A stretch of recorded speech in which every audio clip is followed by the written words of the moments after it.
ಕಳೆದ ಒಂದು ವಾರದಿಂದ ಡೊನಾಲ್ಡ್ ಟ್ರಂಪ್ ಮಾತಾಡ್ತಾ ಇರುವುದನ್ನು ಗಮನಿಸಿದ್ರೆ ಸ್ಪಷ್ಟವಾಗಿ ಗೊತ್ತಾಗ್ತಾ ಇದೆ. ಇವತ್ತು ಎಲ್ಲಿ ತನಕ ಬಂತು ಅಂದರೆ ಪಕ್ಕದಲ್ಲಿ ಅವರ ಡಿಫೆನ್ಸ್ ಸೆಕ್ರೆಟ್ರಿ ಇದ್ದರು ಹೆಗ್ಸೆತ್ ಅಂತ, ಅವರಿಗೆ ಇವರೇ ನೋಡಿ ಯುದ್ಧ ಶುರು ಮಾಡಿ ಅಂತ ಹೇಳಿದ್ದು ಅಂದ್ಬಿಟ್ರು ಟ್ರಂಪ್ ಮೀಡಿಯಾದ ಮುಂದೆ. ಇವರೇ ನೋಡಿ ಯುದ್ಧ ಶುರು ಮಾಡಿ ಅಂದಿದ್ದು ಅಂತ. ಟ್ರಂಪ್ ಪ್ರತಿಯೊಂದಕ್ಕೂ ಕ್ರೆಡಿಟ್ ತಗೊಳ್ಳೋ ಮನುಷ್ಯ, ಪ್ರತಿಯೊಂದಕ್ಕೂ ಕ್ರೆಡಿಟ್ ತಗೊಳ್ಳೋ ಮನುಷ್ಯ. ಈ ಯುದ್ಧ ತಾವು ಅನ್ಕೊಂಡಂಗೆ ಆಗಿದ್ದರೆ ಎಲ್ಲರೂ ಬೇಡ ಬೇಡ ಅಂದರು, ನಾನು ನಿರ್ಧಾರದೊಂದಿಗೆ ಈ ಯುದ್ಧ ಶುರು ಮಾಡಿಸ್ತೆ ಅಂತಿದ್ರು ಅವರು. ಈಗ ಡಿಫೆನ್ಸ್ ಸೆಕ್ರೆಟರಿನ ತೋರಿಸಿದ್ದು ಇವ್ರು ಶುರು ಮಾಡೋಕ್ಕೆ ಹೇಳಿದ್ರು ಅಂತಿದ್ದಾರೆ.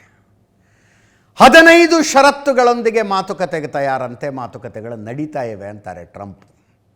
ಅಲ್ಲಿ ಇರಾನ್ ನೋಡಿದ್ರೆ ಯಾವ ಮಾತುಕತೆನೂ ನಡೀತಿಲ್ಲ ಅಂದರು.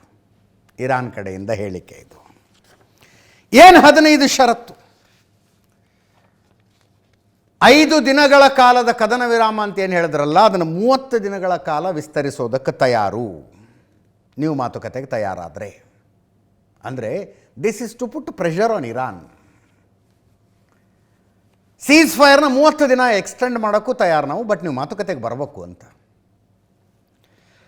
ಇರಾನ್ ತನ್ನ ದೇಶದಲ್ಲಿರುವ ಎಲ್ಲ ಪರಮಾಣು ಕೇಂದ್ರಗಳನ್ನು ನಾಶಪಡಿಸಬೇಕು, ಯುರೇನಿಯಂ ಶುದ್ಧೀಕರಣವನ್ನು ಸಂಪೂರ್ಣವಾಗಿ ನಿಲ್ಲಿಸಬೇಕು, ಹಾನಿಗೊಳಗಾದ ನ್ಯೂಕ್ಲಿಯರ್ ರಿಯಾಕ್ಟರ್ಗಳನ್ನು ಬಂದ್ ಮಾಡಬೇಕು, ನಟಾನ್ಜಾ, ಇಸ್ಫಹಾನ್, ಫೋರ್ಡೋ ನ್ಯೂಕ್ಲಿಯರ್ ಕೇಂದ್ರಗಳನ್ನು ನಾಶ ಮಾಡಬೇಕು, ಈಗಾಗಲೇ ಶುದ್ಧೀಕರಣಗೊಳಿಸಿದ ಯುರೇನಿಯಮನ್ನು ಹಸ್ತಾಂತರಿಸಬೇಕು, ಅಣು ವಿದ್ಯುತ್ ಕೇಂದ್ರಗಳು ಅಂತಾರಾಷ್ಟ್ರೀಯ ಪರಿಶೀಲನೆಗೊಳಪಡಬೇಕು, ಹಿಜ್ಬುಲ್ಲಾ, ಹೌತಿ, ಹಮಾಸ್ ಉಗ್ರ ಗುಂಪುಗಳಿಗೆ ಬೆಂಬಲವನ್ನು ನಿಲ್ಲಿಸಬೇಕು, ಹಾರ್ಮುಜ್ ಸ್ಟ್ರೇಟ್ನಲ್ಲಿ ಹಡಗುಗಳ ಸಾಗಾಣಿಕೆಗೆ ಅಡ್ಡಿಯಾಗಬಾರದು, ಇರಾನ್ ತನ್ನ ಕ್ಷಿಪಣಿ ಅಭಿವೃದ್ಧಿ ಕಾರ್ಯವನ್ನು 5 ವರ್ಷ ಸ್ಟಾಪ್ ಮಾಡಬೇಕು, ಶಸ್ತ್ರಾಸ್ತ್ರ ಮಿತಿಯನ್ನು ಒಪ್ಪಿಕೊಳ್ಳಬೇಕು, 1,000ಕ್ಕಿಂತ ಹೆಚ್ಚು ಮಿಸೈಲ್ಗಳನ್ನು ಇಟ್ಕೋಬಾರದು.